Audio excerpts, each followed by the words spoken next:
kalih Mbak Mega. Amit sewu nggih Pak Sigit nyuwun pangapunten tak nulungi anak wedok. Ini kene nok. Lah nek kowe tulungono, Mbak. Kok jenengan mboten ngendika hati-hati ngoten. Nun. Kados Mbak Elisa. Wis entek nang kono. Monggo. Monggo Pak Sigit. Ngaturaken wilujeng dalu Pak Sigit. Nggih, pun. Itu ya. Tembangin napa niki Mbak Mega kan tembang napa? Wonten pamundutan. Napa niku jenenge Gubuk Asmara enten, Sideman nggih enten. Kantun napa nggih milih ngersaken sing pundi? Oh iya, monggo. Nggih, Gubuk Asmara napa manut mawon kula Pak. Manut Mbak Mega mawon. Kula tiange manutan. Aja manutan no, duwe pendirian. Tanggoku ki manutan ora nganti lulus lho. Mboten manut sing elek-elek ngoten niku lho Pak. Ya aja manutan duwe pendirian. Aja Mula wong manut ki kerep disia-sia. Lah iya, ki ngene iki. Ketoke curhat kowe nok. Ora kena. Monggo Pak Sigit pun amit sewu pun berkahi. Wiwitane. Elok atur sembah.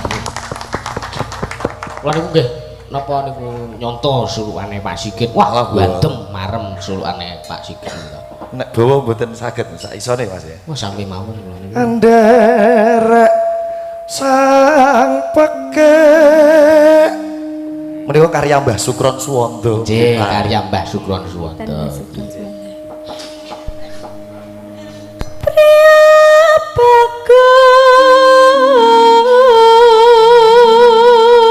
Bagus kang olah budaya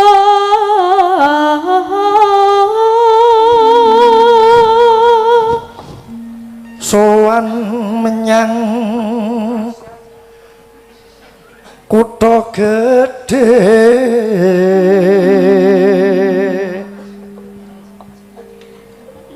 bendera traska yung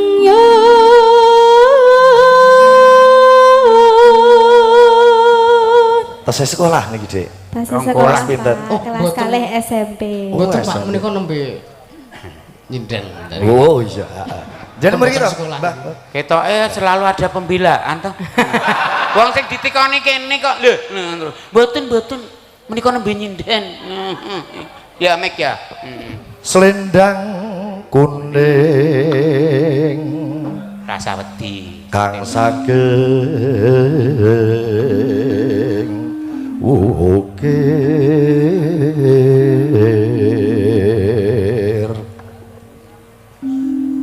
Para kurang permana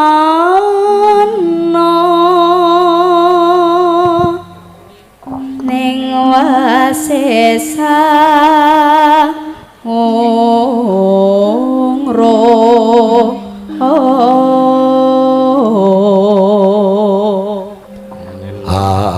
ngungrum marang bendara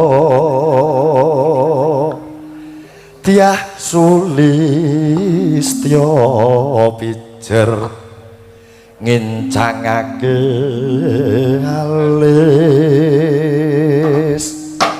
Yo bareng sebukersane anu. terus no pita Satu diabani lho. Jan angel kok ngajak bareng ki. Aku ki sok disiki, sok kedisikan ngono ki. Angel tenan bareng. Wingi tak hitungi ya sida kalah dhisik aku. Wah iya. menitane sing genah. Monggo. terus no sesideman monggo Pak Sesideman karya Ki Haji Sukron Suwanda.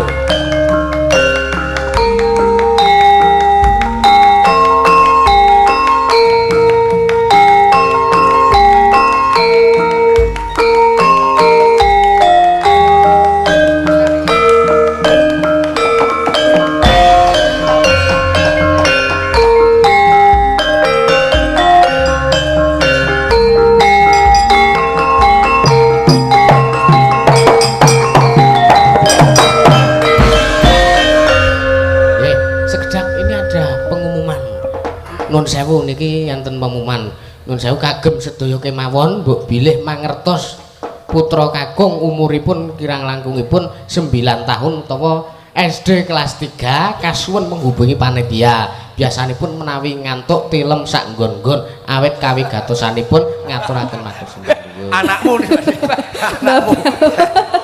Iki temenanan niki mboten. umur pinten? Umur pinten? Bentar, 9 tahun kelas 3 SD. Namine Namane kirangan iki nggih asmane wau sih. Oh nggih, menika monggo wonten berita kehilangan. Nggih. Sing niku niku wau. Sik menemukan Menemukan bocah kakung nggih. 9 tahun. 9 tahun. 9 tahun. Biasanipun nek ngantuk ki gur turu sak nggon-nggon. Nggih. Menika monggo nanti menghubungi panitia. Nek saya nemu lho iki kok turu ning kene dhewe bocah semene kan. Monggo. Berarti gampang ngantukan jan iki. Ya, biasanya tidurnya hanya di sak enggan-enggan jadi Sak nggon-nggon. di bahasa Indonesia lebih. Niku wau sing jaipong sebule. Nggih, monggo Pak Sikit pelajengaken. Monggo Mbak Nano. Mega Mati. Pak Mbak luwih becik patenono nang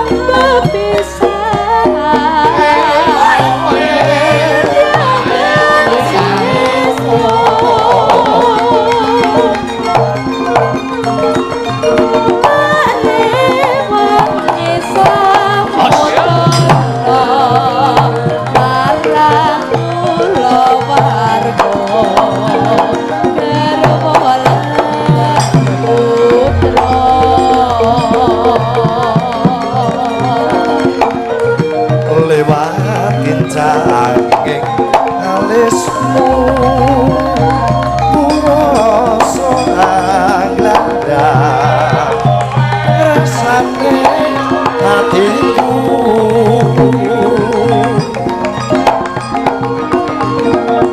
Nadyan posting serius aku isih mampu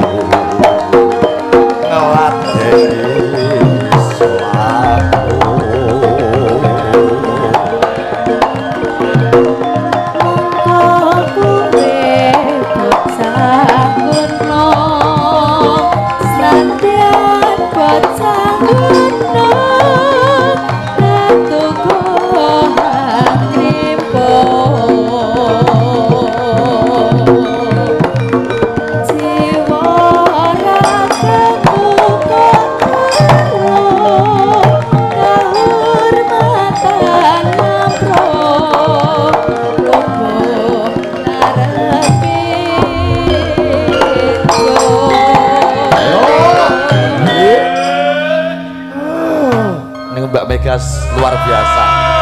Sae mereka. Nggih, niku kula Astune mawon Pak. apik niku suarane. Nggih. Urip ana kutha gedhe. Kowe tak tukoke. Omah saisine.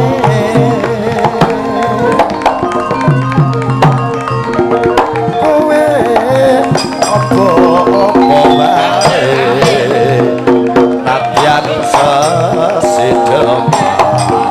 Ya Bu.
serius waku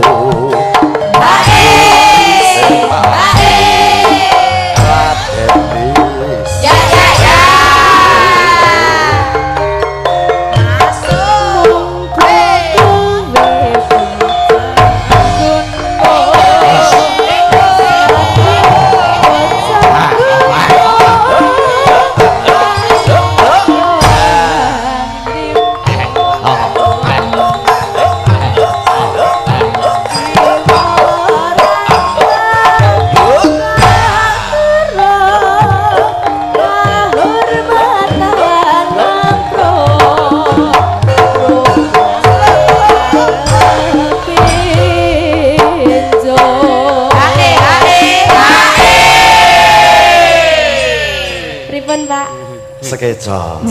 Iki nek dalange ora Yusuf aku ora joget karo nyanyi ngene. Luar biasa. Dan menika suatu kehormatan, tepuk tangan kagem Pak Sigit.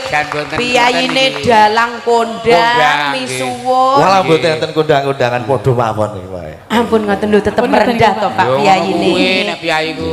Jos jan. Kula ngantos merinding lho niku. Dirawuhi Pak Sigit. Kula yo merinding kok. Lah dikira kula demet apa piye? Kula yo nganti merinding. Mergane Masuk angin po ya. Monggo, Kaget to Bu, mboten nginten menahipun rawuh Pak Iji. Wah, alhamdulillah niku. Urip ana buta gedhe.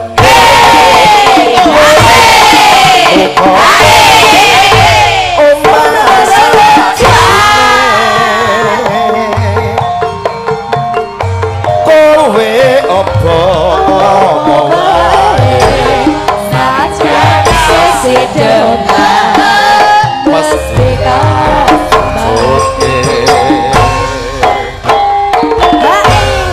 tepuk tangan kagem Pak Sigit Ariyanto. Alhamdulillah. Namung revisi napa sing sejibane karyane Mbah Sultan sing bait terakhir. Pripun? Mboten kasembatan tapi tak wujudke mergo kok ngarepe kabeh. Oh, urip ana kutha gedhe. Oh, nggih, Pak. Kowe tak tukoke omah sak isine mele. Kowe apa-apa wae. Nadyan sesedeman mesti tak wujudke. Oh, tibone tengke. Nggih, Nah, ini mriko. iki dadi awake dhewe ya, Dok. Sinau. Dan Matur sembah. yang harus ditampilkan Mas Yusuf ketika ini lagunya apa, pengarangnya siapa, lagunya apa, pengarangnya apa, itu harus Mas Yusuf. Nggih. Matur nuwun nggih. Sembah nuwun. Sukses selalu untuk Mas Yusuf dan kerawitannya, yang penting kompak, solid, guyub rukun. Sukses terus. Tepuk tangan. Alhamdulillah. Insyaallah benjang menawi kula sela, pas kula sela mirunggan, wedale mirunggan kula insyaallah badhe sowan teng Rembang. Nggih, pun kula cepaki wayang. Mene jenengan teng kula tak kene wayang. Jos. Nggih, nggih. Matur sembah nuwun sanget. Keris cakil lah wayange. Wah, jos luar biasa. Mboten napa-napa, Rembang berkahe. Nggih. Matur nuwun Pak Sigit pun berkahi. Luar biasa dalang kondang Ugi yang saged Rembang. paring pangandikan ular-ular kagem kula ugi kanca-kanca sedaya kagem sedaya ugi kemawon. berkah lan awak dhewe ya iso ngeterapke ya Pak. Bener, Bu. Matur nuwun. Wah, pokoke seneng banget luar ing mengi biasa. iki. Nek Mbak Wega kepiye Mbak Mega? Kok koyone Kula sampun mawon kalah awu, Mbah. ora rasa ngono, mengko tak awoni tenan. Ora maksudnya kalah awu ki kepiye kan ngendikane Pak Sigit wau kabeh padha. Sing kalah awu apa? Ngomongo karo wong tuwa. Mboten Mbah Obeng, mboten kula mboten. Mbah Obeng kepiye to no? Lah men pisan-pisan ora baut bae kok. Lah ya bener Obeng. Cuman dinyenekke. Mboten Mbah Obeng. Oke, Dik Tang. Apa kuwi? Eneng obeng, eneng baut, eneng tang. Ngomong karo Simbah eneng apa? Niku sing caping gunung niku. Oh, caping gunung Caping panitia. gunung. Nggih. Karo Mbak Mega. Wah, pokoke Mbok nganu to nek ketoke kok kaya memikirkan sesuatu. Nek ora mikir ya edan to ya. Ya maksudnya Lho, ketoke maksudnya kene di masalah pribadi apa? Lho napa to? Lah kok karo lirik-lirikan kono ki kira-kira neng apa? Oh wis mari brana lho. Apa to Mbak kok ket mau sinis men ra kula. Lho ora ketok iki. Lho. Mbah, kula iki penasaran ajeng klanget kalian jenengan. Lho. pripun Napa mantahane jenengan niku garwane Mbak Niken beneran? Nah, bojoku ki loro. Lho, maksudnya loro Sing siji ki tanggung golek rezeki. terus Lah sing ngetutno aku bendina kae sing ngentekno rezeki. Oh, lara nyambut gawe ora leren ya kerungkris-ungkrisen kaya ngene iki wong kur liwat ya, Dik. bojo panggung no Ki aku bojo karo panggung. bapakmu ki bojo panggung Nah. ya wis kaya batih dadi Ah, ya wis oh biasa. nggih. Berarti nek tiyang gede niku berarti nek tiyang gede niku angsal to ngoten niku. Ora wis gedhe kenono. Oh nek cilik ora oleh. Waja engko ndak gedhe. Maksudnya ki ndak engko pikirane tekan kaya wong gedhe ngono lho maksudku. ya nek Cicek lah kurang terus kayak gitu. senengane ki jenengan ki nek Ora kok kowe tekon kaya ngene iki jane ning apa ki ndak kita jane nek apa-apa kira-kira Lho, lah kata tiyang baper kok ya. Oh, pantesan. ketoke kowe diduakan kok Mboten ngaten lho. Lah terus ngomong karo awakmu sing ngendi Lho kan. Mulai.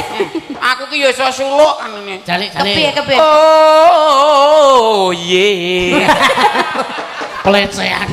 ora pas kuwi ayo caping gunung Pun mboten napa-napa caping gunung. Oh, Yo. ya, go PR iki. Kena ada sesuatu iki. Kene ki ora ngerti isi atine ya. Oh. Lah napa isi atine iki? Lah napa isi atine? ojo melu ojo melu kasih waktu Kasih waktu. dari mana datangnya Mega dari Mazda turun ke hati iya Cie, Mbah Paut cie. ayo no caping gunung no Ya karo Bu Niken. Nah, yo Nik. Karo Simbah nikan. ayo Pak Neng ndi? yo kene ngaturin no yo Saben bengi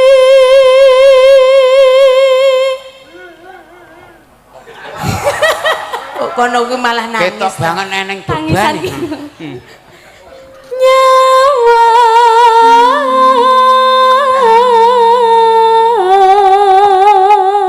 Wah.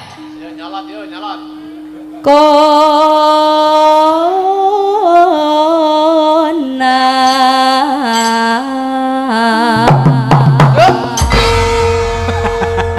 aja tamu ki sing nyolot wae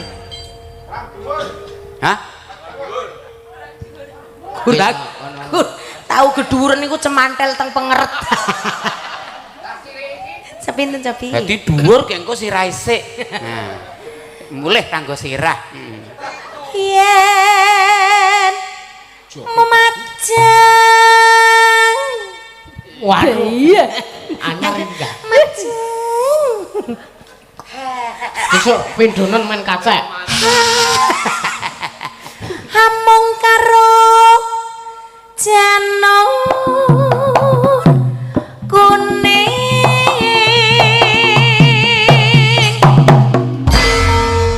urung mumbul Pak Urung mumpul aku, Sul. Mas Sulis Mas Sulis Mas Sulis. yo Mas Sulis ki yo lis ngono kok sul Mas mono kae regane pira? Enggak. Gegeden. ayo nak terus ke kembang no kembang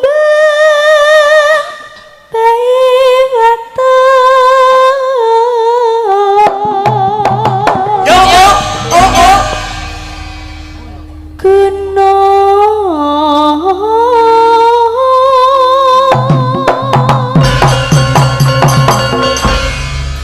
Yang penting pas. Pacitan Pak ayo nyoba ranjenengan Endi? nyoba no Pacitan cakep Pacitan ayo Urung enek kok. Ora maksud iki bawane. maksudnya ki cakepane ki ngono Oke. Ya. Pacitan. Hey!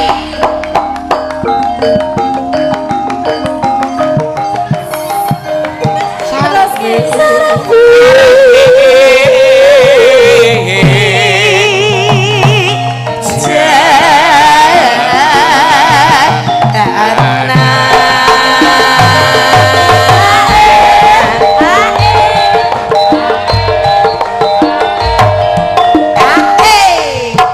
Maju Pak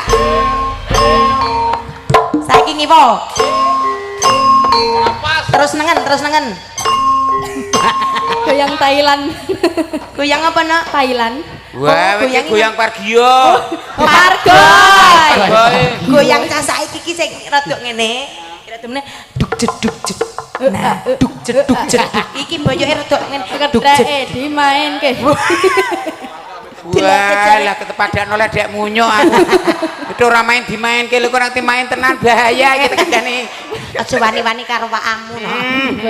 Ayo panas. Yo, panas damoni. Panas. Panas. Godahan.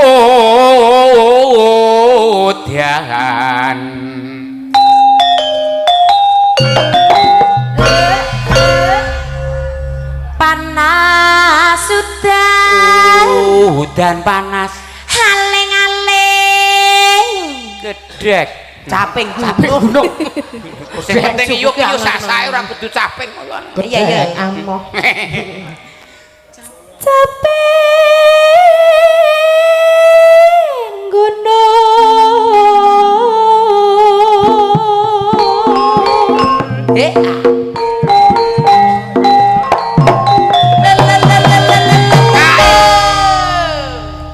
Nadian wadon. Ratanya. Nadian wadon. Sarto Tugio. Sarto lanang. Oh, ya Sarto lanang tak kira Sarto Tugio. Sarto.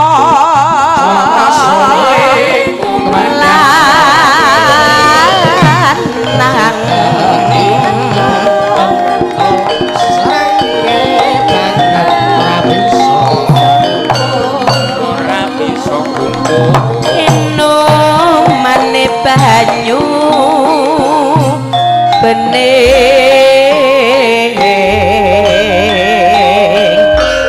katampio langgamipun caping gunung katur sedaya warga Bukir Sari lan sak kiwa tengenipun Bukir Sari migunani monggo.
apa-apa. Ketimbangane telat anggur mangkat dhisik. Iya. apa ya. Ayo disiplin. Telat mesti dadi kok ya. Nah, Napa niku? tentenan maksudnya. Tentenan. Iya. Ya digangge nah. Tadi gelo ngono lho mereka. Syukur. So parek terong manut aku. Syukur. Oh, kursa terus kok ya. Syukur bisa nyawa.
anak wedok sing ayu ya kene tak tulungi no alon-alon hati-hati sikile sik lah yo arep gulungane sik lha iso bae muncul gulungane njuk glundrung nyentikani dawuh sampun Mas Dalang Mbak Nik kan Mbah Baut dawuh niki hiburan to nggih nek hiburan nek kokean iki ya kula kinten ya njuwarai betul nggih betul mila di niki limbukane di cukup semene nggon gojekan di pedhot tekan semene riyen mengke kula lajeng nek goro-goro makaten sembah nuwun sembah nuwun kula kalian bojo kula mawi sing ngaturke keladuk kurang duduga nyuwun agunging samudra pangaksami matur nuwun sedaya panitia ugi katur warga masyarakat Wukir Sari dengan slogannya Wukir Sari migunani. Oh, nggih. Matur sembah nuwun. Nggih. Wukir Sari migunani. Kata lepat nyuwun pangapunten. Billahi taufik wal hidayah. Wassalamualaikum warahmatullahi wabarakatuh. Monggo katur Mas Dalang matur sembah nuwun. Matur sembah nuwun. Ya, Nduk ayo neruske lakon dhisik. Ya, saurunge neruske lakon ayo ndedonga marang ngersane Gusti dhisik kirim Al-Fatihah. Kanggo para pemundhen dalang sing wis dhisik isuwan ana ngersane Gusti Allah. Ya. Khususane larohi Kanjeng Sunan Kalijaga wae larohi Ki Sena Nugroho wae larohi para pemundhen dalang sak Nuswantara Al-Fatihah.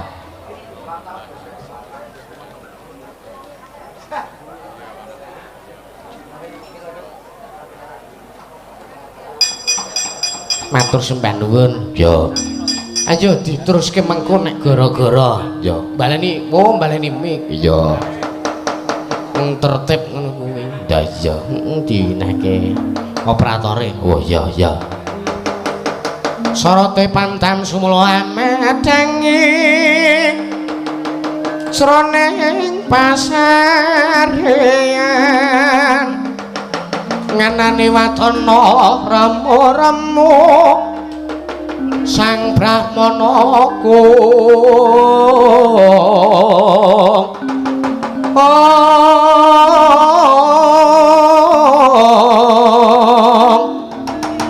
kapyarsaning rujit